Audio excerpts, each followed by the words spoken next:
البدع والأهواء، أهل البدع العقائدية وأهل البدع السياسية.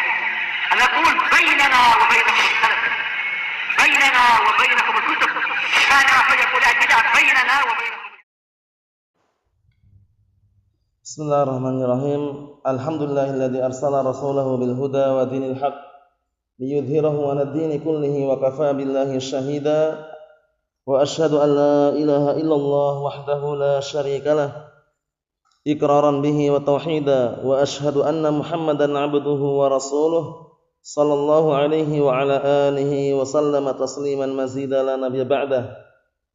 Ikhwani fillah, a'azzani wa a'azzakumullah jami'an. Kita lanjutkan sambungan daripada penjelasan pembatal keislaman yang keenam, yaitu sekarang penyebutan mengenai tanbih, peringatan. Yang mana peringatan ini sangat penting sekali agar kita tidak terjatuh dalam perkara yang sangat berbahaya, yaitu bermudah-mudahan mengkafirkan kaum muslimin atau bermudah-mudahan memvonis kaum muslimin sebagai orang-orang kufar dan semisalnya. Kita lihat tanbihun, peringatan, halaman 74. Kullu ma taqaddama min dzikri kufri man fa'ala syai'an mimma dzukira huna wa nahwuh innama huwa li bayani hukmi dzalika wa tahdhir minhu. Seluruh pembahasan atau penjelasan yang telah lewat berupa penyebutan tentang kufurnya atau tentang kafirnya orang yang melakukan salah satu daripada perkara-perkara yang sudah disebutkan di sini dan yang semisalnya, maksudnya mengenai kafirnya orang-orang yang melakukan pembatal-pembatal keislaman, innama huwa li bayani hukmi dzalik wa tahdhir minhu. Hanya saja itu semuanya untuk menjelaskan apa? Hukum mengenai hal tersebut dan peringatan dari perkara tersebut. Nah, jadi bukan semata-mata barang siapa yang terjatuh dalam pembatal keislaman langsung dikatakan kafir, itu jangan. Itu cuma sekedar penyebutan hukum asalnya. Kalau tidak ada faktor yang memalingkan dia dari barakallahu fikum hukum tersebut, maka barulah dikafirkan. Tapi kalau ada faktor yang memalingkan dalam artian yang menghalang-halangi untuk seseorang dikafirkan, maka tidak boleh kita mengkafirkan. Nah, kita lihat di sini, wa annahu kufrun mukhrijun minal Islam. Bahwasanya kekufuran di situ adalah kekufuran yang bisa mengeluarkan dari agama Islam. La annahu yutlaq ala ahadin muayyan annahu kafir. Bukan berarti maknanya kita langsung mengitlaqkan, menghukum, memvonis bahwasannya barakallahu fikum orang tertentu langsung dikatakan kafir. Walau sadara minhu syai'un muhtamal lima dzakarna. Walaupun muncul perbuatan tersebut dari salah seorang barakallahu fikum yang melakukan hal tersebut, namun masih ada ihtimal, kemungkinan-kemungkinan yang lain. Ya mungkin karena dia bodoh, atau mungkin karena keliru, atau mungkin karena terpaksa, atau mungkin karena jahil, atau mungkin karena lupa, barakallahu fikum. Itu semuanya apa? Berarti ada ihtimal. Yang seperti itulah yang kita tidak bisa sewenang-wenang langsung mengkafirkan. Li'anna itlaqa al-kufri 'ala al-muslim bi mujarradi syai'in muhtamal amrun 'azimun wa khatarun kabirun. Perhatikan, dikarenakan memvonis atau menghukumi kekufuran dengan kekufuran terhadap orang muslim semata-mata karena perbuatan yang masih ada ihtimal tadi itu, dalam artian dia melakukan itu karena terpaksa atau karena bodoh atau karena keliru atau karena lupa. Nah, semata-mata ada seperti itu, maka itu adalah perkara yang sangat besar dan bahaya yang sangat besar. Maksudnya kalau kita langsung memvonis tanpa mengecek dulu sebabnya apa, itu perkara yang sangat besar. Nah, karena nanti kalau ternyata enggak seperti apa yang kita voniskan, malah kena diri kita sendiri. Paham ya? Sebagaimana disebutkan dalam sebuah hadis, barang siapa yang dia mengatakan saudaranya ya kafir, padahal dia enggak kafir, nanti akan kembali pada orang yang mengucapkan tadi sendiri. Paham ya? Jadi vonis itu justru akan kembali pada orang yang mengucapkan kalau tidak benar vonisnya. Oleh karena itu kita harus berhati-hati. Kita lihat sini, fala budda liman sami'a misl dzalik min ahadin an yatasabbat wa yuraji' al-ulama al-muhaqqiqin ba'da badlin nasihati wa takhwifi liman sadara minhu dzalik. Bahkan harus barakallahu fikum bagi setiap orang yang dia mendengar seperti itu perkaranya dari salah seorang, maka hendaknya dia mencari apa? Mencari kejelasan dan kembali kepada para ulama yang mereka benar-benar sudah meneliti. Setelah dicurahkan nasihat serta Nah, barakallahu fikum, ditakut-takutin orang tersebut, nah, karena telah melakukan perbuatan yang bisa membatalkan keislaman tadi. Setelah itu cek lagi, teliti lagi sebabnya apa gitu loh. Nah, amma kaunul mar'i yutlaqul kufru yutlaqu nam amma kaunul mar'i yatlaqul kufru 'ala muslim wa laysa 'indahu 'ilmun wa basiratin wa lam yuraji' al-ulama wal muhaqqiqin fa hadha nam utiya min qibali jahlih Allahul musta'an wa 'alaihi wa'idun syadid. Artinya, adapun keadaan seseorang yang dia bermudah-mudahan memvonis seorang muslim dengan kekufuran padahal dia tidak punya ilmunya, tidak punya gambarannya, karena al-hukmu 'ala syai' far'un an tasawwurih, itu kaidah yang perlu dihafal itu. Al-hukmu 'ala syai' far'un an tasawwurih, artinya menghukumi sesuatu itu adalah cabang daripada gambaran dia terhadap sesuatu tersebut. Paham ya? Menghukumi sesuatu itu merupakan cabang, nah barakallahu fikum, daripada gambaran dia terhadap sesuatu tersebut. Maksudnya orang itu akan bisa menghukumi kalau punya gambarannya. Paham enggak? Bagaimana si fulan itu keadaannya? Kita enggak pernah kenal si fulan, enggak pernah ketemu, enggak tahu juga gambarannya bagaimana. Itu enggak bisa kita menghukumi ya hizbi. Bisa enggak gitu? Enggak bisa. Jangan sembarangan. Tapi apa? Harus punya gambaran terlebih dahulu. Nah, gambaran di sini barakallahu fikum bisa dengan cara bertemu langsung, atau dengan kabar yang terpercaya, atau dengan barakallahu fikum sifat-sifat, sikap-sikap yang muncul dari orang tersebut tapi semisalnya. Paham ya? Misalkan ada si fulan, dia punya pemikiran seperti Yusuf Qaradawi. Nah, kita enggak pernah bertemu sama si fulan itu, cuma pemikirannya sama. Nah, barakallahu fikum, maka kita katakan si fulan tidak di atas jalan yang lurus. Karena pemikirannya seperti pemikiran Yusuf Qaradawi. Walaupun kita belum pernah bertemu, tapi kan ada gambaran, paham ya? Jadi menghukumi sesuatu itu berarti dia sudah punya gambaran. Kalau dia belum punya gambaran kok menghukumi, keliru. Paham ya? Si fulan bagaimana si fulan itu? Hizbi. Enggak pernah ketemu, enggak tahu juga apa masalahnya. Paham ya? Nah, barakallahu fikum, orang baru ngaji, tukang cukur dihizbikan. Misalkan ya. Dalam artian apa? Dalam artian enggak sembarangan itu ya, enggak sembarangan. Dicek dulu sebabnya apa, kemudian gambarannya tahu enggak? Paham ya? Nah, misalkan kita ditanya masalah perkara dunianya, ini perkara agama ya, lebih berbahaya lagi kalau kita enggak hati-hati ya. Perkara dunia saja. Nah, barakallahu fikum, bagaimana orang yang jualan bakso di pojokan itu? Baksonya enak enggak? Kita enggak pernah ke situ, enggak pernah mencoba, langsung kita bilang, "Oh, enak." Gitu. Keliru enggak kira-kira? Keliru, karena dia apa? Menghukumi sesuatu yang belum pernah dia merasakannya atau enggak ada gambaran tentangnya. Tapi kalau ada gambaran, misalkan baksonya yang di pojokan itu seperti baksonya si fulan. Nah, kita pernah merasakan baksonya si fulan. Nah, baru nanti ada gambaran, oh ternyata enak. Paham ya? Atau kita pernah ke situ mencoba.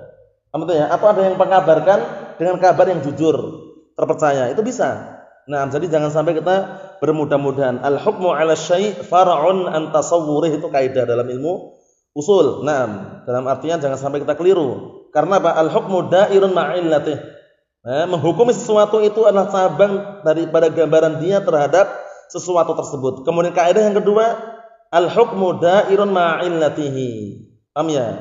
Al-hukmu da'irun ma'asababihi. Artinya hukum itu berputar beriringan dengan sebabnya. Sebabnya kenapa kok dihukumi? Kan itu. Nah, nabit, endapan air kurma atau endapan air anggur, paham ya? Kenapa kok dihukumi dia haram? Karena dia memabukkan kalau sudah lebih 3 hari misalkan. Berarti ilahnya apa? Memabukkan. Dikiaskan dengan khamr. Paham ya? Nah, kullu muskirin haramun. Setiap memabukkan adalah haram. Karena apa? Karena untuk masalah menghukumi barakallahu fikum, ditetapkan sebuah hukum ataukah tidak, diharamkan atau enggak, tergantung dengan sebabnya tadi. Paham ya? Walaupun bentuknya tablet, kapsul, sesuatu yang dihirup, yang diminum atau yang diseduh, atau istilahnya makanan, tapi kalau memabukkan kembali ke hukum asal kullu muskirin haramun. Kan itu. Nah, walaupun bukan air minum, bukan bentuknya bukan khamr, bukan istilahnya bentuknya bukan istilahnya apa? Minuman, cairan, tapi bentuknya tablet, kapsul, kalau memabukkan sama saja. Nah, karena ilahnya ada, yaitu memabukkan. Apa itu ya? Itu perlu diperhatikan karena semua dibahas dalam kitab usul mengenai kaidah-kaidah penting dalam menghukumi nam. Kemudian kaidah yang berikutnya adalah al-hukmu 'ala dzahir. Menghukumi sesuatu sesuai dengan apa? Zahirnya. Amma bawatinul umur fa amruha inallahi jalla wa ala. Hukum itu pada asalnya secara zahirnya. Adapun perkara-perkara batin, perkara yang kita enggak tahu di balik yang zahir tersebut, maka perkaranya urusannya kepada Allah Subhanahu wa taala. Apa maksudnya ya? Naam, kita lihat sini. Kata beliau, orang-orang yang tadi itu yang serampangan tadi, yang tidak punya ilmu, tidak punya basirah, mudah-mudah memvonis, tidak kembali kepada para ulama, maka hal seperti ini berarti telah didatangkan vonis tersebut munculnya dari kebodohan dia sendiri dan dia mendapatkan ancaman yang sangat besar, ancaman yang sangat mengerikan. Kama fi sahihain, sebagaimana datang dalam sahihain an Abi Dzar radhiyallahu anhu. Siapa namanya Abu Dzar? Akh Abdullah. Siapa namanya Abu Dzar? Siapa Akh Abu Bakrin? Namanya Abu Dzar. Talha? Siapa namanya? Antum? Apa Yusuf? Belum. Antum? Apa juga? Antum? Ayo, ahsan. Jundub bin Junadah ya. Abu Dzar Al-Ghifari namanya Jundub bin Junadah. Ma'ruf ya. Nam sahabiyun jalil, Jundub bin Junadah. Nam Jundub bin Junadah. Nah, barakallahu fikum. Dari hadisnya Abi Dzar radhiyallahu anhu annahu sami'a Rasulullah sallallahu alaihi wasallam yaqul, bahwasanya beliau mendengar Rasulullah sallallahu alaihi wasallam bersabda, "Man da'a rajulan bil kufri aw qala ya adwallah wa laysa kadzalik illa harun alaihi ay raja'a alaihi." Allah musta'an. Artinya, barang siapa yang memanggil saudaranya atau memanggil orang dengan kekufuran, ya kafir misalkan, atau mengatakan wahai musuh Allah, padahal orang tersebut enggak seperti itu, enggak kafir dan juga bukan musuh Allah, melainkan akan kembali kepada orang yang ucapan tadi. Ai raja'a ilaih, akan kembali kepada dirinya sendiri. Jadi ini semuanya dalil bahwasanya kita tidak boleh serampangan, bermudah-mudahan mengkafirkan, memvonis fasik, memvonis mubtadi' atau hizbi atau yang semisalnya. Namun semuanya harus dengan hujjah, harus dengan dalil argumen yang pasti. Di sana ada ucapannya, wallahu alam, nah dari salah seorang, nah barakallahu fikum, seorang dai yang tentunya mereka berdakwah di bawah televisi atau dai sesat lah istilahnya, nah barakallahu fikum, mengatakan bahwasanya sekarang muncul para dai yang mereka bermudah-mudahan mentahdir katanya. Dikit-dikit ditahdir ini hizbi ini itu dan semisalnya, akhirnya bahkan temannya sendiri tahdir, bapaknya sendiri tahdir katanya, kemudian ibunya sendiri tahdir, anaknya sendiri tahdir. Terus bagaimana seperti ini? Ini ucapan dai tersebut ya, kita katakan dari sisi globalnya benar, kalau sembarangan atau istilahnya memvonis, mentahdir tanpa bukti, tanpa argumen itu keliru. Paham ya? Sisi globalnya benar. Cuman kalau tujuan dia adalah apa? Menghilangkan ilmu tahdir, keliru. Karena ujung-ujungnya dia mengatakan sibukkan kita dengan ilmu Al-Quran Sunnah, kita memahaminya. Enggak perlu kita mengurusi tahdir-tahdiran, tidak pernah atau tidak perlu kita membantah ini dan itu sangat keliru itu. Paham ya? Kita memang fokusnya sibuknya kita dengan ilmu. Namun yang namanya menjelaskan kebatilan orang batil, menjelaskan kesesatan ahlu bid'ah wad dalal, itu ilmu bukan? Ilmu. Perlu perhatikan ya. Jadi memang kita sibuk dengan ilmu, nah itu ilmu juga itu. Ilmu jarh wa ta'dil itu ilmu juga. Jangan seperti sebagian orang, kita enggak usah ngeritik kekeliruan orang lah, kita berdakwah aja lah. Berdakwah, belajar aja dah, lurus gitu katanya. Katanya ya, lurus gitu. Nah, enggak perlu kita bicarakan sesatnya kelompok sesat atau tidak perlu kita bicarakan batilnya ahlu batil, itu sangat keliru. Karena nanti kalau kita enggak bicarakan kelompok yang sesat atau batilnya ahlu bid'ah wad dalal, orang tahu kebenaran dari mana? Paham ya? Kalau nyaksikan langsung dia enggak punya ilmunya, ya enggak? Butuh ilmu. Nah, dan sebagian mereka ada yang alergi.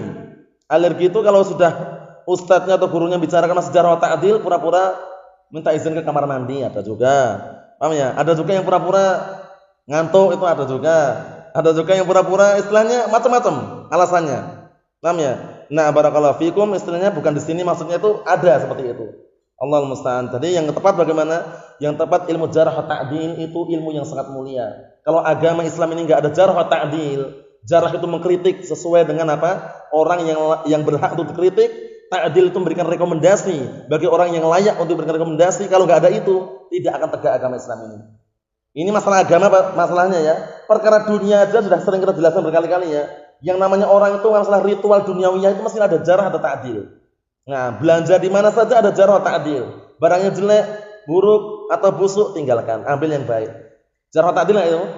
Nah, apalagi perkara agama. Oleh karena itu Syekh Shalih Al-Fauzan wafaqahullah ketika beliau mensyarah sebuah, nah barakallahu fikum, sebagian kitab beliau Silsilah Rasail, beliau mengatakan bahwasanya Nam fala yakfi lil insan an ya'rifal haqqa faqat, kata beliau. Tidak cukup manusia itu mengetahui kebenaran saja. Bala budda an ya'riful haqqa, bala budda an ya'rifal haqqa wa ya'rifal batil. Bahkan harus dia mengetahui kebenaran dan mengetahui kebatilan. Dua-duanya harus tahu.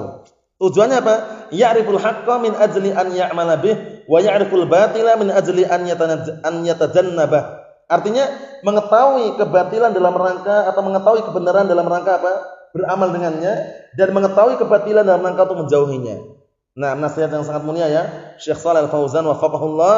Nah, barakallahu fikum, nasihat sangat bagus sekali. Jadi kita mengetahui kejelekan, keburukan itu enggak ada salahnya.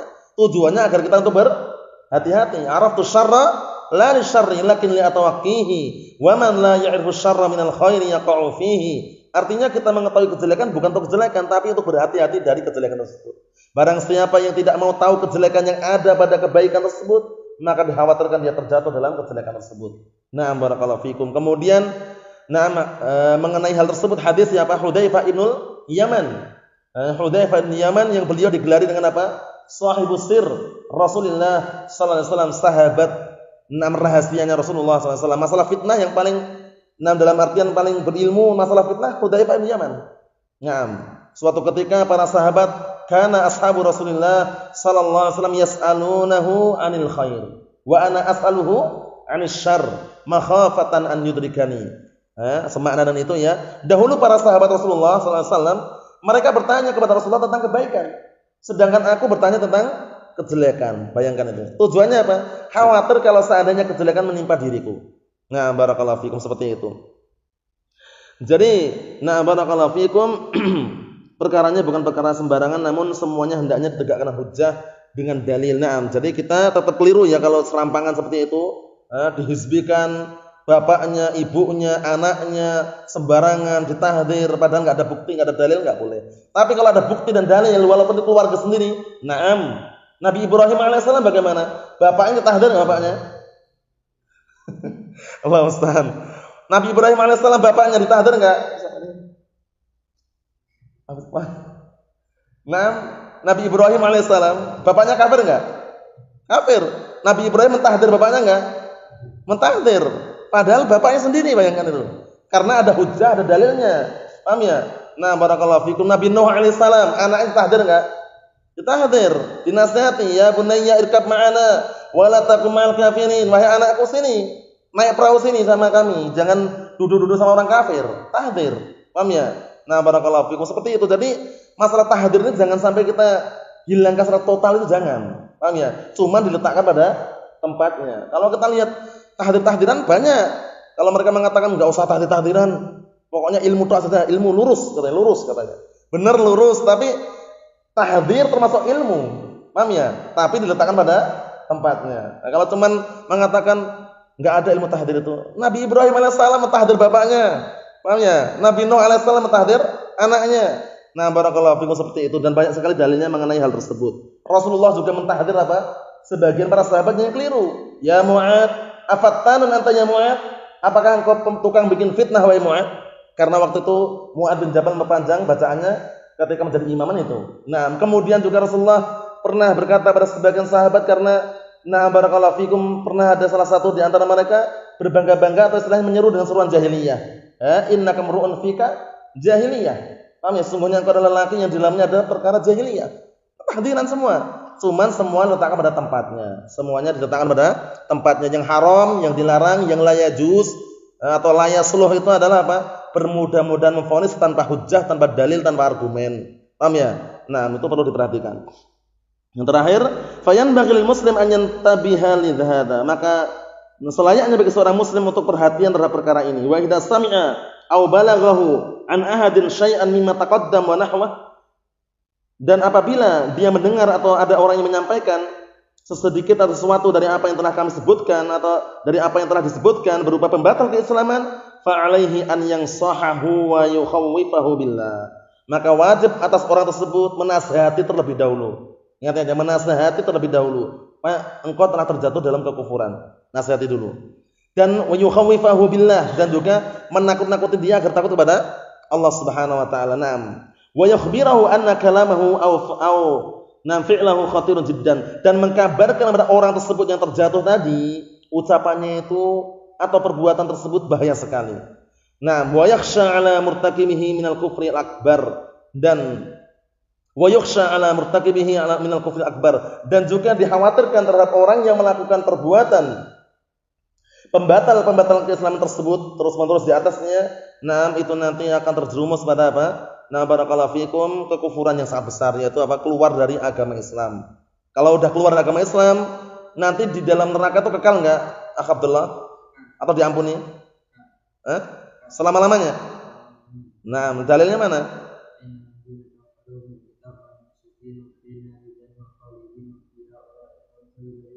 Nah, barakallahu fikum, ya, Pak. Itu dalilnya di antaranya ya. Nah, tapi kalau orang-orang barakallahu fikum hafizakumullah melakukannya karena bodoh atau karena udzur, seperti terpaksa atau karena lupa atau karena keliru, itu tidak bisa dikafirkan. Tidak bisa divonis langsung. Fa in qabila, jika dia nerima, falhamdulillah, maka alhamdulillah. Wa in asarra wa anada, namun jika dia terus-menerus di atas kekufuran tersebut, di atas pembatal keislaman tersebut dan justru malah menolak, membangkang, fayuraji'ul ulama al-muhaqqiqin, maka hendaknya dikembalikan kepada para ulama al-muhaqqiqin yang tentunya mereka barakallahu fikum ketika memvonis tidak sembarangan. Wa bidzalika tabra' dhimmatuh. Maka dengan penjelasan tersebut atau dengan perkara tersebut setelah dikembalikan kepada para ulama, maka akan terlepas apa tanggung jawabnya. Maksudnya bagaimana? Maksudnya kita cuma bisa menghukumi global perbuatan tersebut, perbuatan kekufuran. Untuk memvonis per individu itu, barakallahu fikum, kita pun harus hati-hati juga karena kita tidak tahu akhir hayatnya kayak apa. Barakallahu fikum. Wallahu al-muwaffiq. Berarti sudah kita selesaikan pembatal keislaman yang ke-6 insyaallah taala. Berikutnya nanti kita akan lanjut pada pertemuan yang akan datang. Pembatal keislaman yang ke-7 yaitu mengenai sihir. Yang mana sihir itu barakallahu fikum terbagi menjadi berapa? Abdullah? 2 kan? Atau 1 aja? Sihir hitam, sihir putih? Ada enggak? Katanya sihir hitam dilawan dengan sihir putih itu katanya. Gimana itu? Gimana antum Akhbar Naufal? Setuju enggak itu pembagian itu? Sihir hitam dilawan dengan sihir putih katanya. Enggak bisa?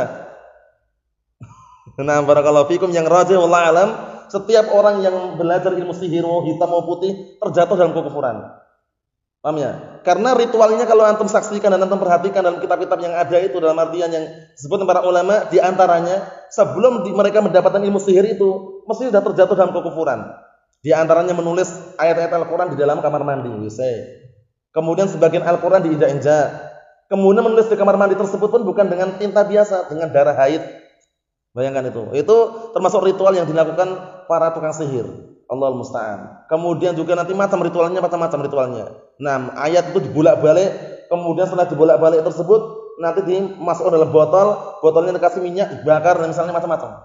Paham ya? Yang jelas semakin mereka itu percaya dengan setan, semakin bagus setan. Barakallahu fikum, semakin percaya dengan jin yang jahat maksudnya ya, semakin dibantu. Oleh karena itu, terkadang yang namanya perkara sihir itu kita enggak bisa mungkiri, ada itu loh. Paham ya? Sihir itu ada. Jangan bilang, "Wah, aku sudah sunni salafi kok udah belajar 10 tahun lebih enggak kena sihir insyaallah." Rasulullah aja pernah enggak kena sihir? Pernah kena sihir, barakallahu fikum. Jangan merasa aman seperti itu. Allah Taala mengatakan, "Afa aminu makrallah fala ya'man makrallah illal qaumul khasirun." Apakah mereka merasa aman dari makar tipu daya Allah Subhanahu wa taala? Tidak ada yang bisa atau tidak ada yang merasa aman daripada tipu daya Allah Subhanahu wa taala melainkan orang-orang yang rugi. Oleh karena itu kita harus berhati-hati. Yang namanya sihir itu ada, dan sihir itu dihilangkan bukan dengan sihir yang semisalnya, namun dengan azkar, zikir-zikir, dan dengan ruqyah yang syar'iyah. Barakallahu fikum, dan juga barakallahu dengan doa-doa yang syar'i. Wallahu a'lam bishawab. Cukup sekian yang sampaikan, semoga bermanfaat bagi kita semuanya. Subhanallah wa bihamdihi, asyhadu an la ilaha illa anta, astaghfiruka wa atubu ilaik.